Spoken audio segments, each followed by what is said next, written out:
할렐루야, 예수님 안에서 반드시 좋은 일이 있습니다. 이제는 세상을 떠난 고 장영희 교수는 영문학자이면서 수필가였습니다. 우연히 그녀의 책을 한 권 읽고는 그때부터 그의 책의 애독자가 되었죠. 그가 펴낸 거의 모든 책을 사서 읽으면서 감동을 받기도 하고 공감을 하기도 했습니다. 제가 그녀의 글을 좋아했던 이유는 그녀의 글에는 따뜻함과 사람에 대한 애정이 담겨 있었기 때문입니다. 그녀는 사실 장애를 가진 장애인이었습니다. 생후 1년 만에 소아마비로 1급 장애인 판정을 받았습니다. 그리고 어려서부터 비장애인들의 차별을 받아야 했습니다. 1952년생인 그녀는 당시만 해도 장애인에 대한 처우가 전무한 한국 상황에서 오직 가족들의 따뜻한 사랑에 힘입어 힘겨운 싸움을 해나가야 했습니다. 그런데 대학교에 들어가려고 했을 때 큰 장애물을 만났습니다. 모든 대학에 장애가 있다는 이유로 그녀에게 시험을 치를 기회조차 주지 않았기 때문입니다. 우여곡절 끝에 서강대학교만이 그녀에게 기회의 문을 열어주었고 그녀는 당당하게 서강대학교 시험을 쳐서 입학할 수 있었습니다. 그리고 미국 유학까지 가서 박사학위를 받아 모교의 교수로 금유한양할 수가 있었습니다. 그런 어려움을 겪으면서도 그녀는 사람을 사랑했고 그녀 역시 어려움을 겪었기에 어려움 겪는 사람을 이해하고 도울 수 있었습니다. 어떤 어려움 중에서도 희망을 잃지 않았던 겁니다. 그녀의 책 중에 내 생에 단 한 번이라는 책이 있습니다. 그 책에 이런 글이 나오죠. 희망을 갖지 않는 것은 죄이다. 빛을 보고도 눈을 감아버리는 것은 자신을 어둠의 감옥 속에 가두어버리는 자살 행위와 같기 때문이다.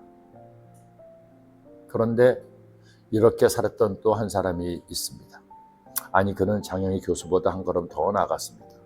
어떤 상황에서도 희망을 품었을 뿐 아니라 어떠한 상황에서도 기뻐하고 감사했던 그 사람은 바울이었습니다. 바울은 예수님 때문에 로마에까지 끌려왔고 감옥에 갇힌 시자가 되었습니다. 그러다 보니 여러 사람이 바울에 관한 이야기를 했습니다. 어떤 이들은 바울을 비방했습니다. 잘난 체 하더니 감옥에 갇혔다. 이제 곧 죽을 것이다. 어떤 이들은 바울을 칭찬했습니다. 주님을 위해 고난을 당하니 우리라도 더 열심히 복음을 전해야 한다. 그런데 바울은 비방을 받아도 칭찬을 들어도 아무 상관이 없었습니다. 오히려 감사하고 기뻐했습니다. 자신에 대한 비방도 칭찬도 주님을 전하는 도구가 되니 그저 감사하다는 것이었죠. 나의 간절한 기대와 소망을 따라 아무 일이든지 부끄러워하지 아니하고 지금도 전과 같이 온전히 담대하여 살든지 죽든지 내 몸에서 그리스도가 존귀하게 되게 하려 하나니 이는 내게 사는 것이 그리스도니 죽는 것도 유익함이라. 주님 때문에 살아도 좋고 죽어도 좋다.